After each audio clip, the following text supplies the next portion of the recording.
Isso já começou simultaneamente a fase dele de jogador. A gente não lembrou aqui, mas todo mundo sabe desse episódio. Ele interrompeu uma guerra. Daquelas excursões do Santos, havia uma guerra em 2 países na África, coisa assim. E fizeram cessar-fogo por 24 horas para que ele pudesse jogar esse amistoso. Depois a guerra voltou. Então ele conseguiu isso, essa façanha na vida. Ao longo da carreira dele, nessas excursões, ele fazia essas coisas.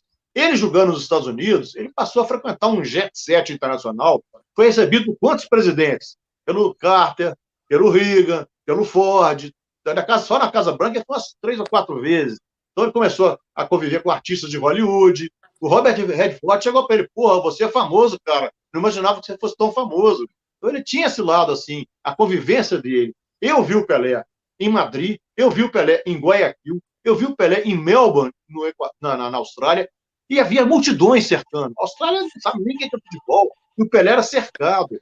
O Pelé fez um almoço com aquele Estadão, em 94, nós descemos na redação depois com ele, parou a redação. Mais de 100 pessoas em volta dele, ficou meia hora dando autógrafo, o jornal atrasou nesse dia. Ele era onde ele ia, todo mundo sabia quem ele era. Era impressionante essa idolatria que ele gerava. Então, isso veio ao longo da carreira e foi consolidada na fase dele americana. Ele frequentou muita gente conhecida, muita personalidade, Muhammad Ali, se tornou amigo de muitos personagens de outras áreas. E muitos, quando vinham ao Brasil, queriam fotografar com o Pelé. Bob Kennedy, a Rainha Elizabeth, que foi assistir um jogo no Maracanã, fizeram em homenagem a ela. Ele foi o capitão da seleção paulista e o gesto da seleção carioca foi recebido por eles depois da tribuna. Então, ele tinha esse lado que atraía. Curioso, né, Arregui, que no Maracanã, na visita ao Maracanã hoje, depois de tudo que se perdeu, que se foi deteriorado nas 300 reformas que o estádio passou, se tem uma coisa que fica lá intocável, ninguém mexe, é justamente esse trono da rainha. Quando ela esteve no Maracanã, quando ela esteve no Maracanã para ver o Pelé. Mas curioso, então, né, foi exatamente nessa passagem dele pelo futebol dos Estados Unidos, quando ele começa a figurar ali quase como embaixador, então, que ele estabelece esses laços, que hoje são feitos quase que instantaneamente ali em rede social. Alguém comenta uma foto de uma estrela, o LeBron James comenta uma foto do Neymar, eles já se chamam de amigos. Antigamente era um processo talvez mais demorado, e ele consegue exatamente estabelecer esses laços, ainda que lá na década de 70, para virar esse mito. Você lembra mais ou menos como é que começou essa passagem de se falar de Pelé em tudo que era lugar do mundo, Trajano? Você viajou certamente em diversas coberturas, acompanhou diversos fatos históricos. O Pelé já se passava quase que como uma referência, não exatamente um chefe de Estado, mas como um símbolo de Brasil pelo mundo?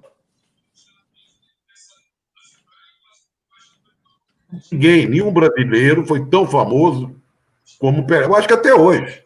Mesmo o Pelé tendo encerrado a carreira há tantos e tantos anos, está fazendo 80 anos, não há brasileiro mais conhecido no mundo do que Pelé. Alguns brasileiros são lembrados em algumas áreas. Por exemplo, Tom Jobim, João Gilberto, algumas áreas musical, muita gente conhece, mas na área de música, de curte música, entra lá no Spotify, antigamente comprava CD, disco e tal.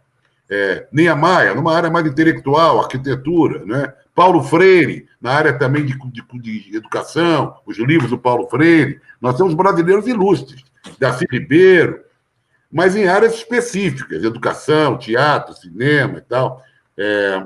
Mas o Pelé não, o Pelé é uma coisa da massa, quer dizer, o Pelé é do futebol, então é o atleta do século, quer dizer, então todo mundo conhece, todo mundo que joga futebol, de certa forma, mesmo os jovenzinhos já ouviram falar no Pelé, né? Cada vez menos, porque a distância vai aumentando, o tempo vai passando. Agora, eu só queria dar uma curiosidade aqui, antes de jogar para o vídeo, é o seguinte, viu, Pedro?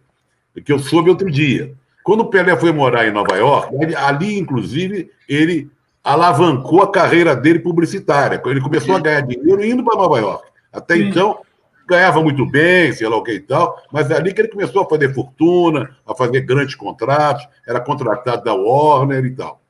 Ele entrou num curso de inglês, para aprender inglês.